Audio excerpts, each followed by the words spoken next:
Moi, je vais vous dire une expérience que j'ai vécue il y a 3 mois de ça. En fait, ma vie chrétienne était vraiment fatiguée spirituellement. Parce que les chrétiens, ils ne sont pas toujours au top, toujours en hauteur. Et heureusement, parce que le hauteur, c'est lui. Et on apprend à le connaître quand on est dans la bassesse. On voit notre incapacité et tout ce que lui est capable de faire. Et dans ces 3 mois, j'ai vécu vraiment des mauvais moments. Et dans ce mauvais moment, je suis tombée malade. Et j'avais dit à personne par où je passais. Seulement à mes proches. Mais ni mes enfants, ni même plusieurs de l'église ne le savaient pas. Parce que je ne voulais pas que ça se change. Parce que j'avais peur que mes enfants soient bouleversés. Et on m'avait dit que j'avais une mauvaise maladie. Et dans ça, ça a été comme un chaos. Et je ne comprenais pas. Et je disais, Seigneur, je ne comprends pas. Je disais, je ne comprends pas par où je passe. Hein. Et à un moment donné, j'étais en train de faire mon ménage, et d'un seul coup, je voyais toute mon armure spirituelle qu'a un chrétien, toute cabossée, toute fissurée. Et je lui disais, Seigneur, regarde. Et je parlais avec Dieu, mais pas à haute voix, dans mon cœur.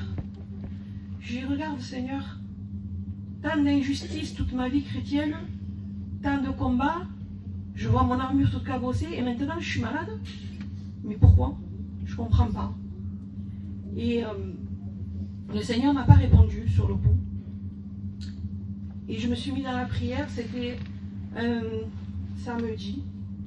Je me suis mis dans la prière, dans la lecture, et le Seigneur parle souvent à ses enfants à travers la parole de Dieu.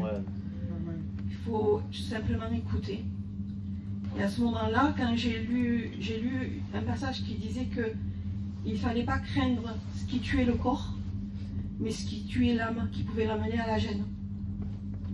Et quand j'ai lu ce passage, j'ai réalisé que le Saint-Esprit me parlait et qui me disait ne crains pas. Ne crains pas pour ton corps, ne crains pas pour ta vie, mais crains ce qui peut détruire ta vie avec moi. Alléluia. Et là, j'ai réalisé qu'à ce moment-là, dans mon cœur, j'ai fait un constat de ma vie. Il y avait de la colère, il y avait de la rancune.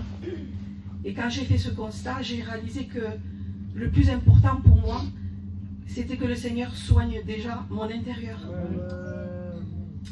Et le lendemain, c'était un culte. Je suis partie à l'église à Nîmes, chez Cheneneux, parce que j'avais un but, c'était de me mettre dans le jeûne, qui est une onction d'huile, mais ce jeûne était plus pour mon âme que pour mon corps.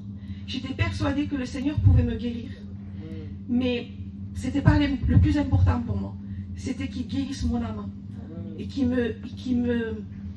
défait de tout ce qui avait ces liens de méchanceté, de colère dans mon cœur.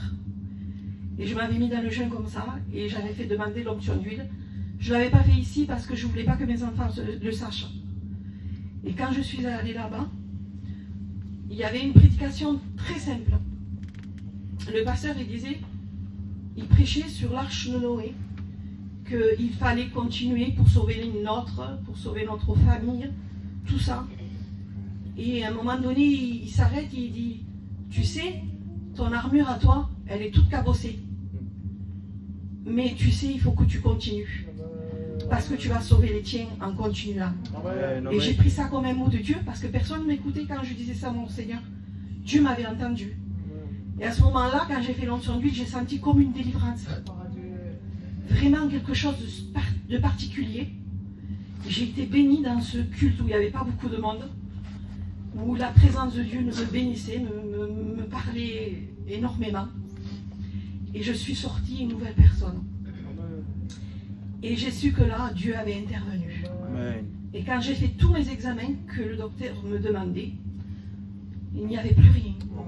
Il n'y avait plus rien. Même quand j'ai fait montrer tous mes résultats, et le docteur il était stupéfait. Il disait, je ne comprends pas. Et je lui dis, mais comment vous m'expliquez ça? Vous me dites que j'ai un cancer, vous me dites toutes ces choses. Comment vous l'expliquez qu'il n'y a plus rien? Il me dit, je ne l'explique pas.